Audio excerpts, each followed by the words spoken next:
नमस्कार मित्रांनो. आपल्या आजूबाजूला अशी अनेक सरकारी जमीन किंवा गायरान जमीन असते, जी रिकामी पडलेली असते. तुमच्या मनात कधी विचार आला आहे का, की ही जमीन आपल्याला मिळू शकते का?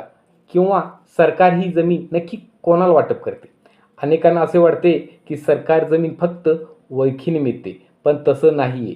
याचे काही कायदेशीर नियम आहेत. आजच्या व्हिडिओमध्ये आपण पाहणार आहोत, की महाराष्ट्र जमीन महसूल अधिनियमानुसार शासकीय जमीन मिळवण्यासाठी कोण कोण पात्र आहे. चला तर मग सुरू करूया. मुख्य भाग एक. पात्रता. शासकीय जमीन मिळवण्यासाठी सरकारने काही प्राधान्यक्रम प्रायोरिटी लिस्ट ठरवले आहेत. ते खालीलप्रमाणे आहेत. पहिलं प्राधान्य भूमिहीन शेतमजूर, ज्यांच्याकडे स्वतःची जमीन नाही आणि जे केवळ मजुरीवर जगतात. अशा अनुसूचित जाती, जमाती आणि मागासवर्गीय प्रवर्गातील व्यक्तींना शेतीसाठी जमीन दिली जाते.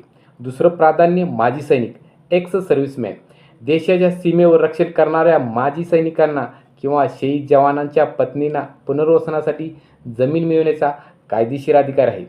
तिसरं प्राधान्य प्रकल्पग्रस्त व्यक्ती, ज्याची स्वतःची जमीन धरणे, रस्ते किंवा सरकारी प्रकल्पात गेली आहे, अशा लोकांना सरकार जमीन देते. चौथं प्राधान्य संस्थात्मक काम, शाळा, दवाखाने, अनाथाश्रम किंवा क्रीडा संकुलांसाठी नोंदणीकृत ट्रस्ट किंवा संस्थांना सवलतीच्या दरात जमीन मिळू शकते.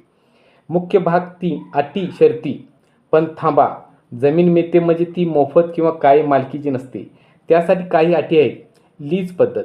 बहुतेक जमीन ही भोगवाटदार वर्ग 2 क्लास 2 ह्या स्वरूपात मिळते, म्हणजे ती जमीन सहजासहजी विकू शकत नाही.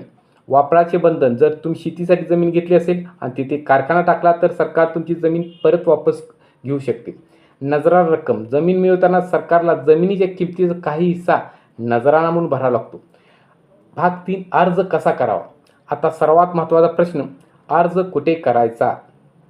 तुम्हाला जमिनीची माहिती हवी आहे, तिचा 7/12 किंवा 8 काढा आणि ती जमीन सरकारी असल्याची खात्री करा.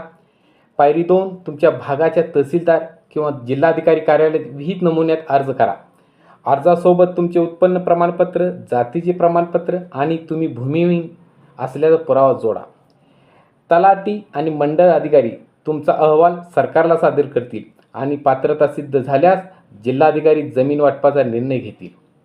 मित्रांनो, सरकार जमीन मिळवणे ही एक कायदेशीर प्रक्रिया आहे आणि त्यासाठी संयम लागतो. जर तुम्हाला याबद्दल काही आणखी खोलवर माहिती हवी असेल किंवा अर्जाचा नमुना हवा असेल तर कमेंटमध्ये नक्की सांगा. हा व्हिडिओ माहितीपूर्ण वाटला असेल तर लाईक करा. आपल्या शेतकरी बांधवांना शेअर करायला नक्की विसरू नका. अशा सरकारी योजनांच्या माहितीसाठी माझ्या चॅनलला सबस्क्राईब करा किंवा फॉलो करा. थँक्यू.